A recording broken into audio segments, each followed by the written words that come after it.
Foi nessas reuniões que comecei os meus estudos sérios de espiritismo. Menos ainda por meio de revelações do que de observações. Apliquei a essa nova ciência, como o fizera até então, o método experimental. Nunca elaborei teorias preconcebidas. Observava cuidadosamente, comparava, deduzia consequências. Dos efeitos, procurava remontar as causas por dedução e pelo encadeamento lógico dos fatos.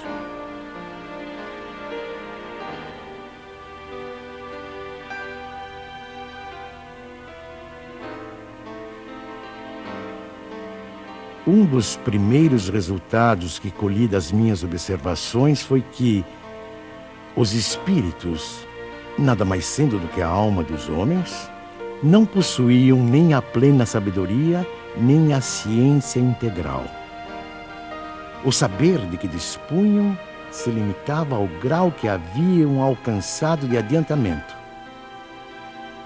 A opinião deles só tinha o valor de uma opinião pessoal. Esta constatação me preservou de acreditar na infalibilidade dos espíritos e me impediu de formular teorias prematuras, tendo por base o que fora dito por alguns deles.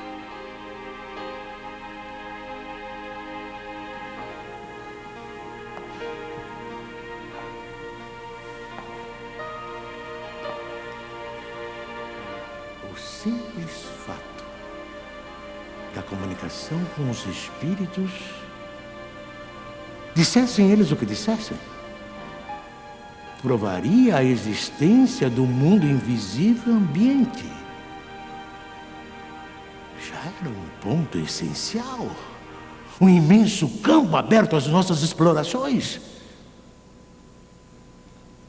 O segundo ponto, não menos importante, é que aquela comunicação permitia que se conhecesse o estado desse mundo, seus costumes. Se assim podemos nos exprimir. No ano seguinte, em 1856, passei a frequentar também as reuniões espíritas que se celebravam em casa do Sr. Rustam. Eram sérias essas reuniões e se realizavam com ordem. As perguntas fúteis haviam perdido todo atrativo para a maioria das pessoas. Quanto a mim, ia obtendo a resolução dos problemas que me interessavam, do ponto de vista da filosofia, da psicologia e da natureza do mundo invisível. Levava para cada sessão uma série de questões preparadas e metodicamente dispostas. Pouco a pouco, as sessões iam assumindo caráter muito diverso.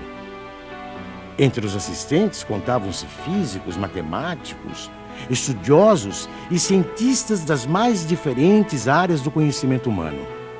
Todos formulando perguntas, aprofundando temas e questões.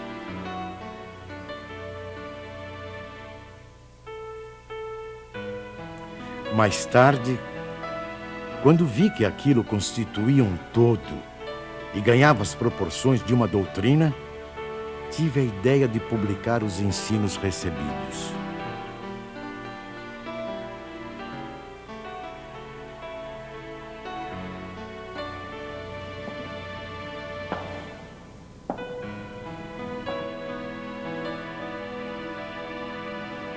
O meu trabalho, em grande parte, já estava concluído e tinha as proporções de um livro. Mas eu fazia questão de submetê-lo ao exame de outros espíritos, com o auxílio de diferentes médiuns. Mais de 10 médiuns participaram do trabalho. Da comparação e da fusão de todas as respostas coordenadas, classificadas e muitas vezes retocadas no silêncio da meditação, foi que eu organizei a primeira edição de O Livro dos Espíritos.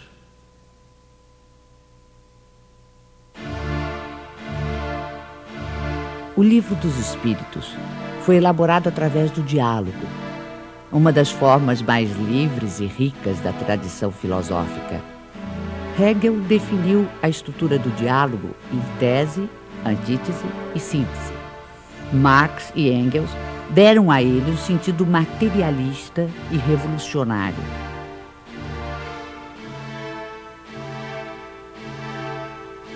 Em vez de enfatizar as contradições, os conflitos e as lutas dos opostos, a dialética espírita prefere a compreensão, a união dos contrários, o entendimento que conduz ao progresso.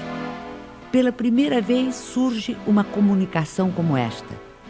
O mundo do desconhecido se vai revelando ao ser humano, que passa a poder avaliar, de modo objetivo e racional, o sentido maior de sua existência terrena, a importância do cumprimento das responsabilidades assumidas, a finalidade do aprendizado individual e coletivo para o aperfeiçoamento de todos e de cada um, sem exceção.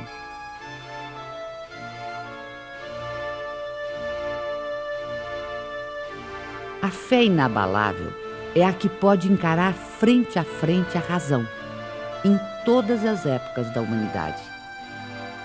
É aí que reside a principal força do Espiritismo. Força que não fica apenas circunscrita ao plano filosófico, mas que também se estende aos planos científico e religioso. Científico, porque o Espiritismo é uma ciência que demonstra experimentalmente a existência da alma e sua imortalidade.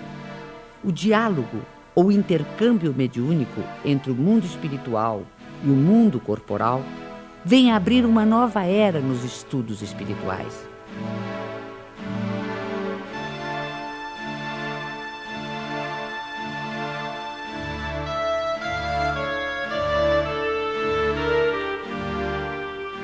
Antes desse tipo de comunicação, o conhecimento humano se dividia radicalmente entre os mistérios divinos e a experiência terrena.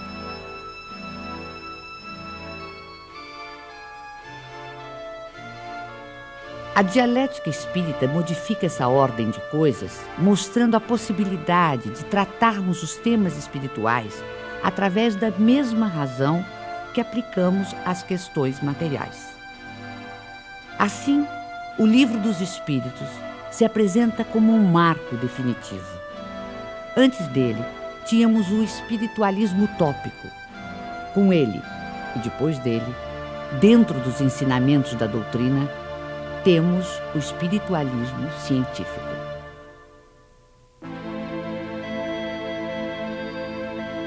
Não existe o sobrenatural senão para o desconhecimento humano das leis naturais. No plano religioso, o Espiritismo nos leva a compreender o significado e verdadeira extensão da palavra fé. O Espiritismo não tem cultos instituídos, nem igrejas, nem imagens, nem rituais, nem dogmas, nem mesmo hierarquia sacerdotal ou sacerdócio. Através dos ensinamentos espíritas, pode-se fazer uma diferença entre religião propriamente dita e religiões no sentido de seitas humanas.